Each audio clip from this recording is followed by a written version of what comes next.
kaonge gi thuolo mar somo gi te inyalo wacho weche madito kuom ranyisi weche mag compensation kata chuolo joma nikech ma achiel kuom gik ma miyo jaluo chunye nyalo jajni oganda nyiko Ramogi Ajwang' samoro osebedo kadhiga e ndara kinde ka kinde mitimo yiero ka gikelo ratiro mar pinyni gi telo makare.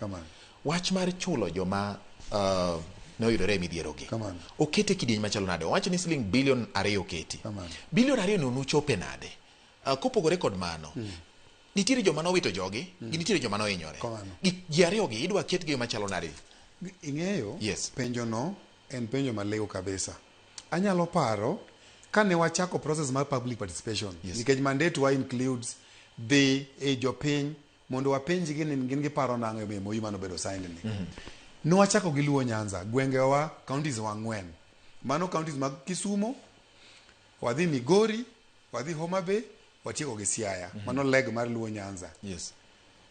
Wapinyisi bati bana, ni nitiere mama moro maya Kisumu West, wiya owil gi nyinge. Mama no kane wamiyo ji microphone mondo miyo wachnwa wechegi magin go 10 point agenda no. Mama no ne biro ka ywak, mowacho niya, kik ukasa, weya uru mondo awuoye kodu nikech pod an gi lit e chunya. Mama no daga Naivasha gi nyithinde gi jaode manowito. E post election violence mar 2007 nyalo paro? Kane wadhi e ng'anyo kane okwal kuch jakom. Mama no nowacho nwa ni nong'ad ng'ut jaode. Ma nikech noringo mondo gikonye nikech niriembo jowa onagi mane ni Naivasha dire ka. Noting'o ng'ut jaode e okapu gi nyithinde kutweyo leso e toke. Ilawogi gi tong' gi beti mondo mi giringi bana tulo wuok. Giduog gwenge makaluo kuno koro ginyalo yudo resruok. Mama no nokwayowa ni nyaka ne ng'ad wi jaode makata budi ma jaode ne onge go. Noiko mana wi jaode kende. Kisumu West. Nong'isowa onge ng'ama osewacho wachne. Wach jaode no. Nyaka sama wawuoyo kodi ni. To she was not the only one.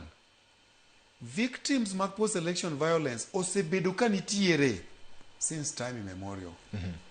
Koro for the first time jakom no wacho ni andikora piny gi ker to odani mondo wawinjre ni jo Kenya mosebedo kowito ngimagi kata ohinyore ka gi exercise their right to peaceful assembly protests article 37 mondo wang'iane kaka wanyalo compensate gi. Iwinja? Koro the difference between committee wani gi mar Makau Mutua cha en niya, nitiere task force manobedo formed headed by Makau Mutua kinyalo paro. Task force no en task force ma specifically tijgi en miyo wa framework mar compensation. Framework wacho ni gine monego beni gi wacho ni ji adi mano hinyre, ji adi mano wito ngimagi, ji adi mapod ni hospital, ji adi mane owito tich nikech jomoko nitie mane obedo short to gibedo amputated. Koro ginyal dhi e tich, giwito livelihoods. Gine ma gibedo gi framework mar pesa nikech ok inyal compensate gima ng'ato kowito ngimane. But inyalo alleviate pain mare mondo mi konyri kode.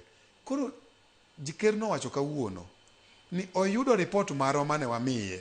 No advice gini gitim piyo jowa mano hinyore pod ywak ni mondo mi wa alleviate suffering margi matin.